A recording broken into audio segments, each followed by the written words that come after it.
네, 이번 시간에는요, 해수의 성질에 대해서 알아볼 건데요. 해수의 성질에서 일단 염분에 대해서 들어가 봅시다.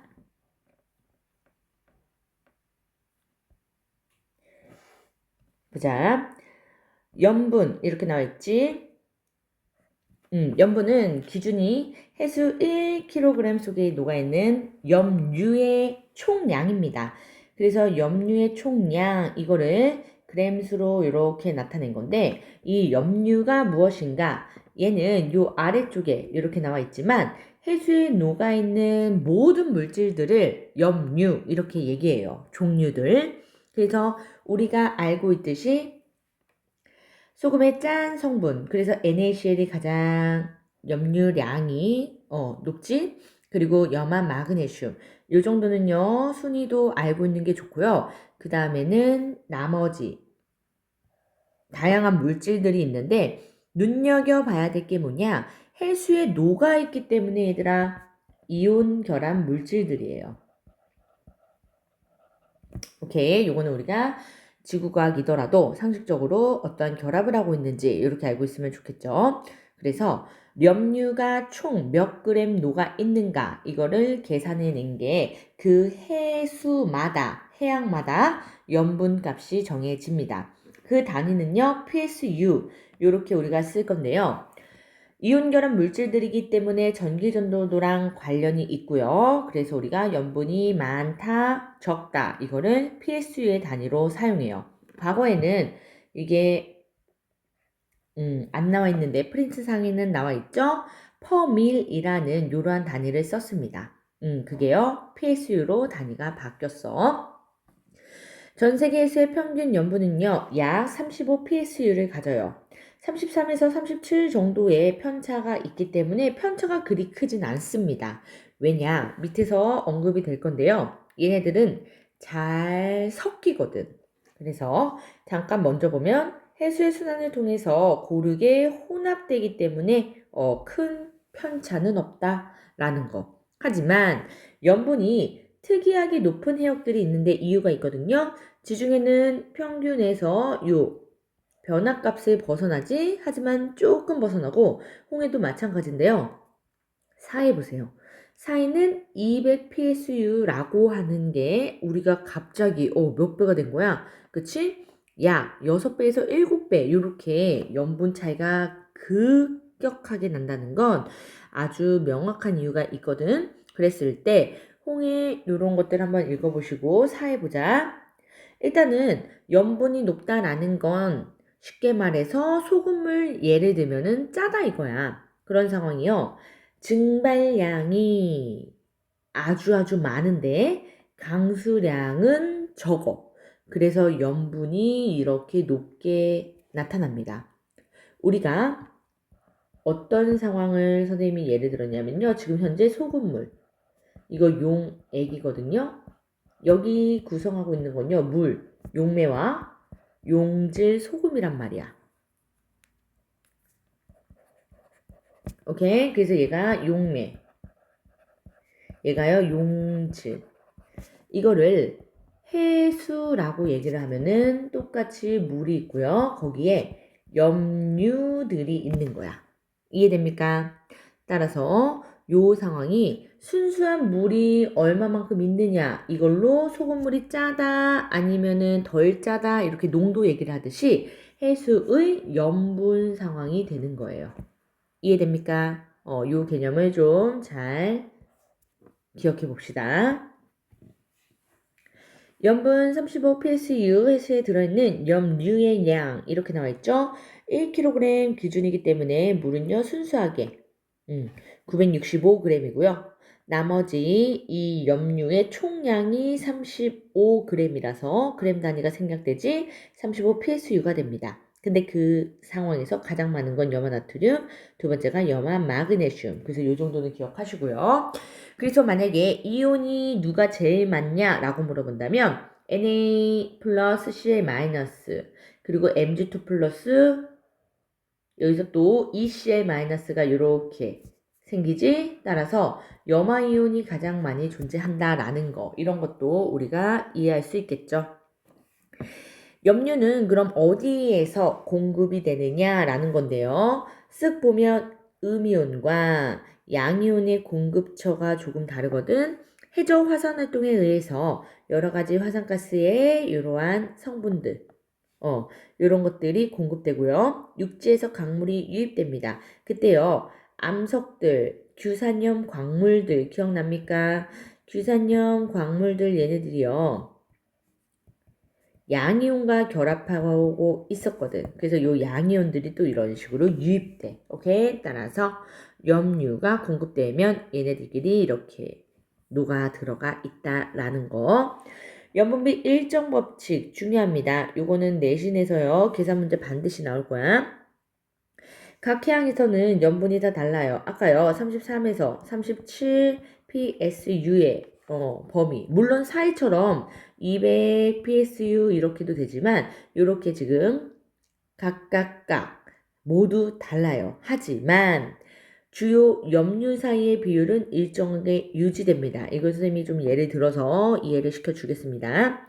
일단은 세계적으로 얘네들이 고인물이 아니라 순환한단 말이야. 그러다 보니까 혼합되어서 큰 레인지 차이 없이, 범위 차이 없이 얘네가 잘 섞여요.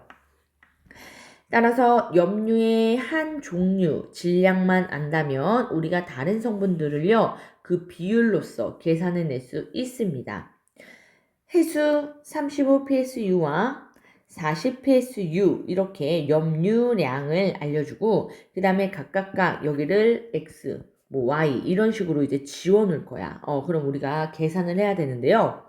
소수점 계산까지도 내신에서 나오기 때문에 당연히 귀찮더라도 숙제할 때 계산기 두들기고 이랬다가 당황합니다. 연습을 해놔야 돼요. 비례식 세워봐야 돼. 그럼 예를 들어 볼게요. 지금 A, B, C, 해수 세 종류 그 상황에서 염분을 알려줍니다. 염분은 그램 단위가 아니라 PSU 단위죠. 그랬을 때요. 30, 35, 60 이렇게 그냥 임의로 선생님이 적어볼게. 그러면 이 염분을 통해서 이게 뭐다? 염류 총량이다. 이거를 우리가 알아야 되지. 오케이. 그래서 30g, 35g, 60g인 걸 알아야 됩니다. 이해됩니까? 그 상황에서 염류, 가와 나를 이렇게 준다면 나. 이 상황에서요. 얘가 6g 있었고 2g 있었고 그 다음에 x를 구하시오. 그 다음에 y를 구하시오. 이런 식으로 나온단 말이야. 그러면 우리는 요 빈 공간에 필요한 것들을 이제 구해낼 건데 지금 30 PSU를 가지는 해양에서 가가 6g 존재한대요. 즉 비율이 어떻게 됩니까? 5분의 1. 그러면 지금요 60 PSU를 가지는 해양에서도 염분비 일정 법칙에 의해서 요렇게 존재하는 거야. 오케이? 따라서 얘를 이렇게 구할 수 있습니다. 그러면 요 35도 마찬가지로 비례식 세워서 구할 수 있겠지? 요런 식의 소수점 계산을 하는 거야. 이해됩니까? 얘는 몇 그램? 7g이 되겠네요. 오케이? 그리고 나서 최종적으로 y를 구하래요. y. 얘네 비율 관계를 또 보는 거야. 얘네는 몇 분의 몇? 3분의 1의 관계네요. 그러면은 여기도 3분의 1의 관계로서 y는 4g인 걸 구할 수 있습니다. 오케이. 그래서 염분비 일정 법칙으로 하나의 질량을 알면 우리가 나머지들 해결해낼 수 있다는 거.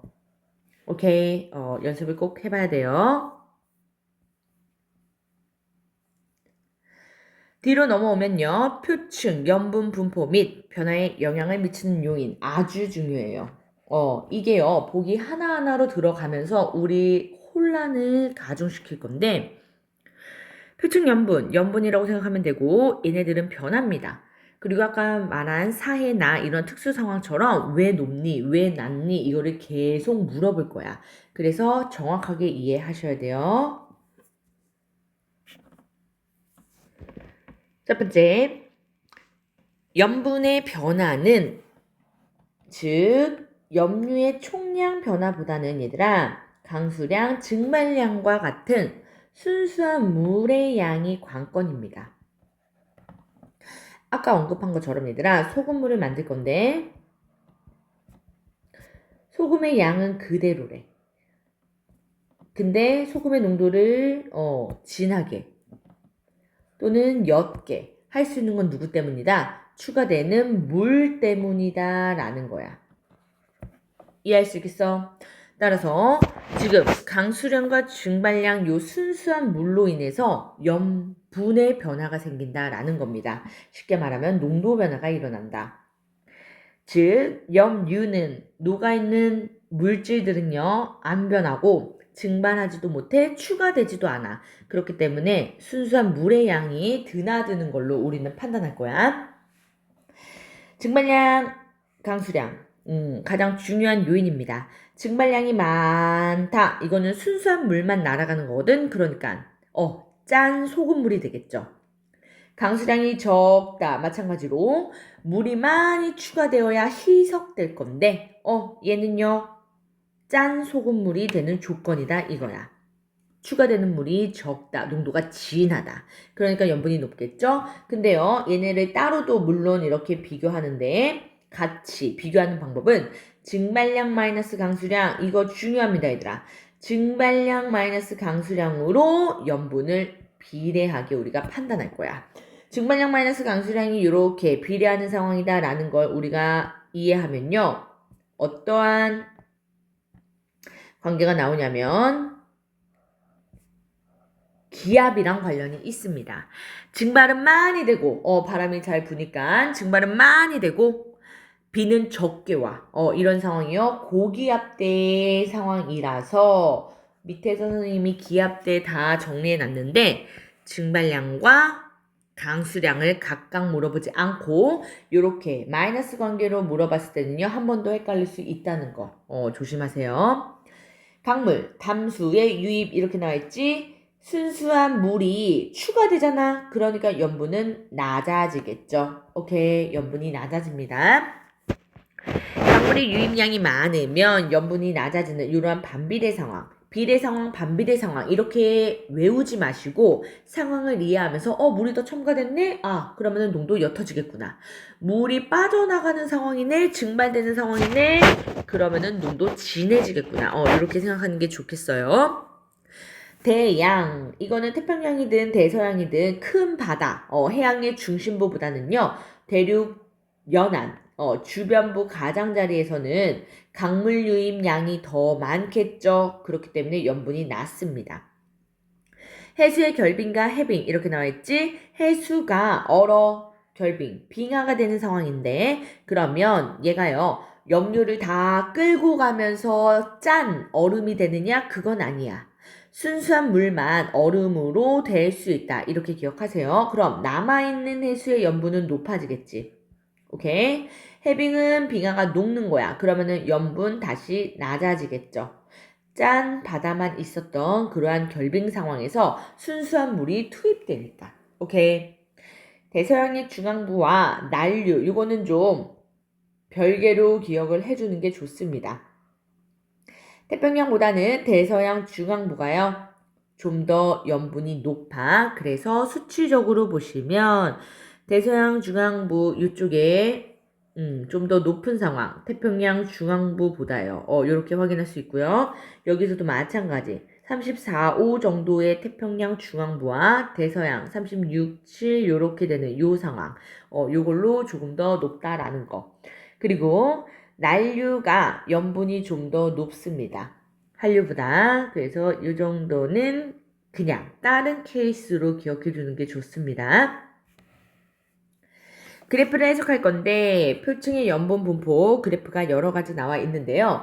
유사한 그래프들인데 얘를 이렇게 90도 왼쪽으로 회전시킨 거야. 그래서 위도대를 같이 보기 위해서 이렇게 나와 있는 거는 항상 기준을 잘 잡아야 됩니다. 너희가 증발량 기준을 잡을 건가? 강수량 기준을 잡을 건가? 위도가 지금 요 0도 저위도의 상황에서는요. 당연히 비가 많이 옵니다. 즉 강수량이 이렇게 높은 상황이야. 오케이? 30도 부근은요. 고위도, 중위도, 고위도가 아니라 중위도인데 30도 부근에서는 증발이 많이 됩니다. 건조해. 사막이 많이 발달되거든. 바람이 많이 불어서 건조한 상황이에요. 따라서 증발량과 강수량 그래프를요. 일단은 1차적으로 찾아내야 돼. 그러면은 선생님이 봤을 땐 위도 0도를 기준으로요. 이렇게 뾰족하게 올라온 거를 먼저 강수량이구나 이렇게 찾을 수 있겠고, 그 다음에 증발량은요 얘랑 좀 반비례하게 여기 유사하다가 중위도에서 그리고 적도에선 이렇게 작아지는 이러한 상황으로 찾아내시면 됩니다. 마찬가지 한 번 더 보시면 증발량 강수량 헷갈려요. 선생님 여기에서 A, B로 나왔는데요. A, B 뭔지 모르겠어요. 위도 0도를 찾아서 따라 올라갑니다. 가장 높게 뾰족한 곳 여기가 B 많이 오지? 저 위도 적도에서 그래서 강수량 따라가는 거야. 요렇게 오케이 강수량 증발량은요 반대가 되겠지. 중위도에서 가장 높고 이렇게 강수량과 반대가 되는 거. 그거를 증발량 마이너스 강수량 그래프로 그렸을 때 이렇게 그려줍니다. 증발량 마이너스 강수량. 증발량 마이너스 강수량 그래프로 그려지면요. 표층연분이랑 같이 나오는 확률이 높거든. 왜냐? 유사해. 비례해져. 아까 했죠? 증발량 마이너스 강수량 이렇게 비례합니다. 염분이랑요. 그렇기 때문에 모든 구간이냐 그건 아니지만 요 증발량 마이너스 강수량이 이렇게 되는 요 상황이랑요. 표층 염분이랑 대체로 유사해요. 일단은 증발량이 많아. 30도 부근.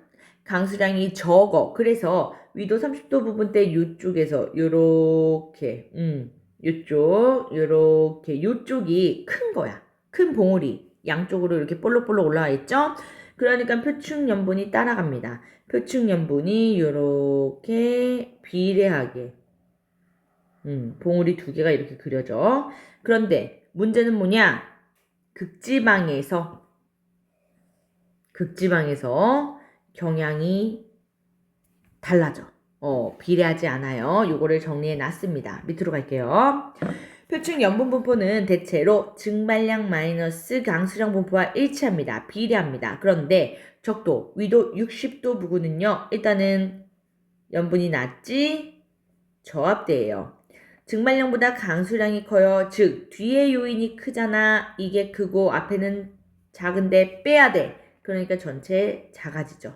표층 염분 작아집니다. 오케이.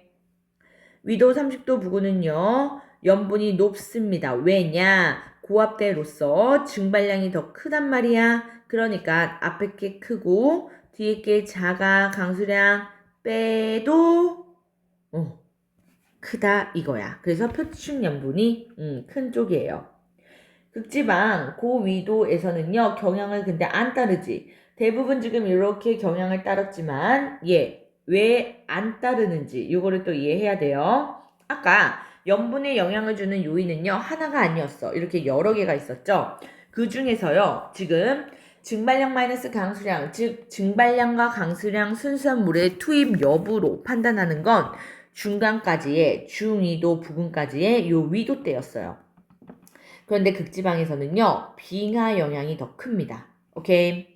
빙하 영향이 더 크게 작용하기 때문에 증발량 마이너스 강수량 요 경향성 따르지 않고요. 빙하가 융해되는 곳 그쪽에서는 염분이 이렇게 낮아지고요. 결빙이 되는 곳, 어는 곳 염분이 높아집니다. 이런 상황. 그리고 극지방이다 보니까 기온이 전반적으로 낮죠. 증발량이 적어요. 조금 따뜻해야 우리가 증발이 잘 된단 말이야. 그래서 염분이 또 낮아진 상황. 그래서 여기 북극 쪽이요. 염분이 좀 더 낮습니다. 오케이? 남극 쪽이요. 염분이 조금 더 높아요. 남극이 좀 더 빙하량이 많거든요. 오케이. 빙하가 많은 거. 결빙 상태에 염분이 좀 높다. 극지방끼리 비교했을 때요. 오케이. 따라서 염분의 순위를 매겨본다면 중위도, 고압대, 그리고 열대 및 저위도, 그리고 고위도 이렇게 경향을 얘는 증발량 마이너스 강수량 경향이 아니라 빙하로 판단. 됐습니까? 이렇게 잘 보십시오. 체크포인트 선생님이 같이 해주기 전에 여러분들이 꼭 먼저 확인을 해봐야 돼요. 확인을 꼭 먼저 해 보셨습니까? 모든 내역에서요. 염분이 높은 요 상황은요. 2월입니다. 하지만 이유들이 다 다를 거야. 왜요? 2월은 강수량이 적어요. 동일한 위도에서 모든 계절 얘네들 염분이 낮다. 뒤에서 수로 잘 봐야 돼. 그거는 황해입니다. 서쪽. 왜 그럽니까? 강물 유입량이 높아요. 많아요. 오케이. 중국 쪽에서 들어오는 강물의 유입량이 아주 큽니다. 남해는 표층 염분이 높대요. 왜 그럽니까? 얘는요. 쿠로시오 해류 때문인데요. 얘가 난류야. 아까 뭐라 그랬지? 난류. 염분이 높습니다. 오케이.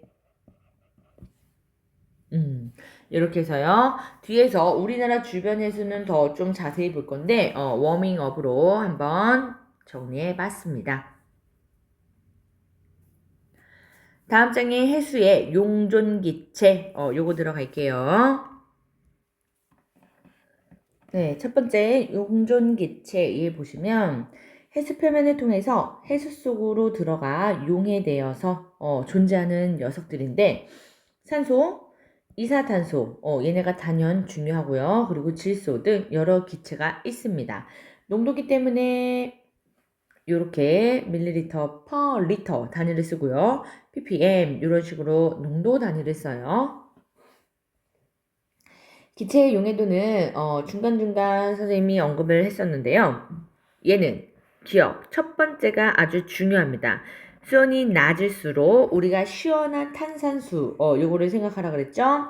CO2 기체가 많이 들어가 있을수록 톡 쏜단 말이야. 그거는 냉장고에 보관을 했을 때. 그치? 그렇기 때문에 온도가 낮을수록 그리고 염분이 낮을수록 이렇게 나와 있는데 염분이 낮다. 염분도 녹아 들어가는 해수 속에 존재하는 녀석들이잖아. 그러다 보니 기체랑 자리 싸움을 한다. 이렇게 생각해 얘들아.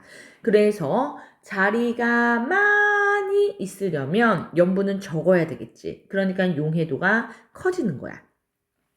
수압은 클수록 수압은 뭐냐? 억지로 우리가 빈 공간에 얘네를 막 쑤셔 넣을 거예요. 근데 빈 공간이 없더라도 압을 주다 보면 압력을 주다 보면요. 얘네들이 서로 빈틈이 생길 수 있거든. 그런 상황으로 이해하시면 됩니다. 따라서 요게 아주 중요해요. 용해도는요. 수온이 낮을수록 염분 낮을수록 수압은 높을수록 오케이? 그런 상황. 반드시 얘네 상관관계가 성립한다. 수온이 낮을 때 염분이 낮고 염분이 낮을 때 수압이 낮다. 이런 식으로 생각하면 안 돼. 알겠죠? 그냥 각각각 상황으로 받아들여주면 됩니다.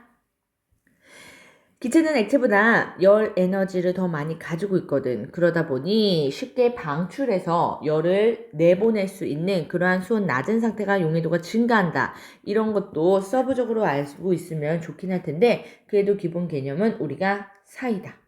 탄산수 이런 걸 생각하시면 됩니다. 맛있게 먹는 방법. 온도 낮게 그리고 뚜껑도 닫아 놓는 거. 요 상황. 해양생물의 호흡과 강압성 이걸로 인해서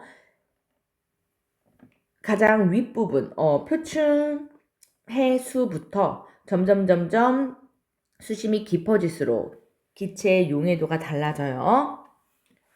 유기물의 분해, 이거는 쉽게 말하면 해양생물들이 죽었을 때, 사체를 분해시킬 때 산소가 소모되거든. 그런 것들도 고려할 거고.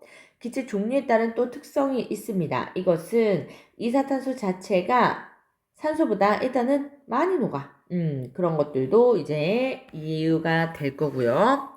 그래서 용존산소와 용존 이산화탄소, 녹아있는 산소와 해수에 녹아있는 이산화탄소다. 그 뜻이에요. 용존산소 왼쪽 표 요쪽에 있고요. 그리고 용존 이산화탄소 이렇게 오른쪽에 있어서 요거를 같이 요 개형을 이해할 겁니다. 그러다 보면 우리 문제에서는 이렇게 한 방에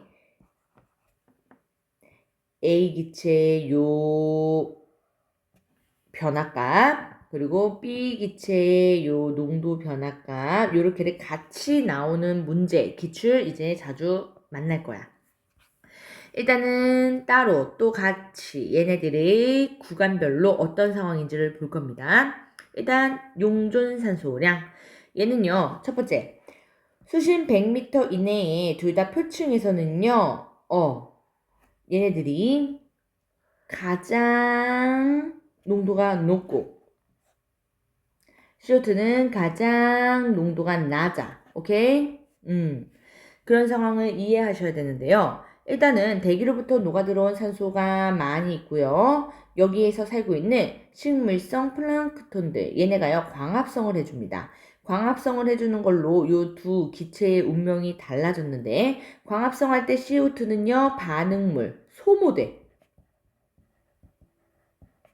그런데 산소는요 이렇게 생성돼. 그러다 보니까 산소가 생성돼서 이때 표층에서 가장 많은 거죠. 그런데 지금 방금 말한 대로요. CO2는요 표층에서 광합성 생물들에 의해서 소모된단 말이야. 그러다 보니까 얘는 아주 적은 상태가 유지됩니다. 광합성을 둘 다 하는 상황이지만 이유가 달라지겠죠. 얘는 이산화탄소를 사용, 얘는 산소를 생성. 됐습니까? 수심이 100m에서 1000m까지요. 산소는 구간이 한 번 더 나눠지는데 CO2, 이산화탄소는 여기 두 번째 구간에서 점차 증가하는 요걸로 받아들이면 돼요. 수심이 100에서 1000m까지 얘 급격하게 감소합니다. 급격하게 감소하는 요 구간인데 이 급격하게 감소하는 거에 대기와의 상호 교환이 일정 수심까지만 이루어지거든. 그러다 보니까 이제 차단돼요. 그러니까 공급량, 투입량이 없어. 산소 공급도 중단되는데 이것은 광합성에 의한 산소 공급. 얘네들 광합성 생물들이 살 수 있는 구간이 요 표층이다 라는 거. 해양 생물들은 근데 계속 호흡은 하거든. 그러니까 산소를 이번에는 사용해요. 오케이? 그리고 사체, 유기물을 분해할 때 산소가 또 소비되고요. 이런 상황에서 공급량은 줄었는데 소비량은 증가하고 그러니까 급격하게 감소하는 구간이 생기지. 오케이? 이산화탄소량은 증가합니다. 그리고 산소도 요 심층에서는 조금 증가해. 왜냐? 아주 깊은 심해의 물에서는 얘네들 해양생물수가요 감소해요. 그러다 보니까 호흡하는 산소를 소비하는 생물들이 줄어들었지.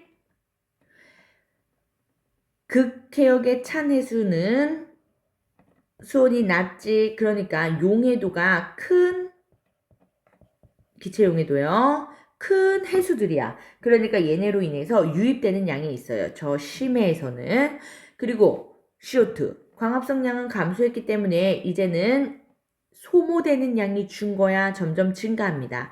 해양생물들의 호흡량 증가하니까 호흡에 의해서는 CO2가 발생되지. 그래서 또 증가. 수온이 감소하고요. 수압은 증가하고요. 마찬가지 극해역의 차안해수가 유입되고요. 그래서 증가. 오케이? 나머지는 추가적으로 볼 건데 지구온난화는 계속 잘 나오기 때문에 요거는 좀 같이 보실게요. 지구온난화는요. 온도가 상승하는 거야. 그러면 기체 용해도 여기 반대지? 용해도는요. 감소합니다.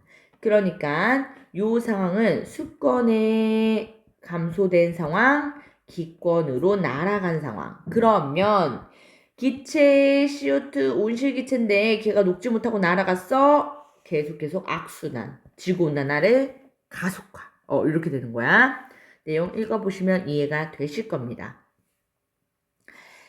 얘네들을 합쳐놨을 때 우리가 잘 이해를 해야 되는데 기체의 종류를 판단할 거예요. 일단 우리 지구과학에서 문제 풀 때 표나 데이터는 항상 어떠한 곳인지 어떠한 의미인지 정확하게 이해해야 돼. 그래서 경향이요. 증가인 거 항상 오른쪽 아니고 감소인 경우도 있고요. 그리고 요 B의 농도, A의 농도 지금 두 가지를 한 번에 그려놓은 거야. 그러다 보니까 어떤 그래프를 따라가야 되는지 봐야 돼. A 농도 여기 있잖아요. 걔가 표층에서 가장 높네. 이게 뭐다? 산소의 계형이다 라는 거야. 이렇게 찾으셔야 합니다. 그래서 A는 O2, B는요. 표층에서 가장 낮네. 그러다 보니까 B는 누구다? 표층에서 가장 낮다가 계속 증가. 얘는요. 여기를 봐야 되겠네. CO2. 오케이. 용준산소의 농도는요. 해수의 표층에서 가장 높다. 이렇게 얘기했지? 표층 해수에서 용존 이산화탄소 농도가 낮은 까다. 왜 그렇다 그랬어? 대기로부터 공급량이 적기 때문이다. 이거 절대 아닙니다. 이거 주의하세요. 대기로부터 공급량은요. 얘도 표층에서니까 높아. 그렇지만 요 상황에서 광합성량이 너무나 증가한 거 요걸로 판단하셔야 돼요. 표층에서 용존 기체의 농도 이것도 아주 중요한 보기. 얘들아. 그래프 상으로만 갑자기 보면은 A 산소 더 높네. B는 적네. 아니야. 왜? B의 농도는 여기를 읽어야 돼요, 얘들아. 그래서 여기 2보다 이하가 아니라 90에 가깝다고. 이산화탄소가 훨씬 큽니다. 오케이? 따라서 요거는 정말 조심해야 하는 보기예요. 이산화탄소가 훨씬 크다. 농도를 A는 위에 쪽 X축을 읽어야 되고요. B는 아래쪽 X축을 읽어야 해. 따라서 표층에서 용존, 기체, 산소, 이산화탄소. 얘는 가장 적다고 했잖아요, 선생님. 얘는 가장 많다고 했잖아요. 그러니까 가장 많은 거, 높은 거, 이게 더 큰 거 아닙니까? 얘네들 기체, 산소끼리만 비교했을 때고 CO2끼리만 비교했을 때야. 그런데 얘네 둘을 비교한다? 그랬을 때는요. 이산화탄소가 훨씬 더 요렇게 농도가 크다 그랬지? 전체적으로 높습니다. 제발 까먹지 마세요.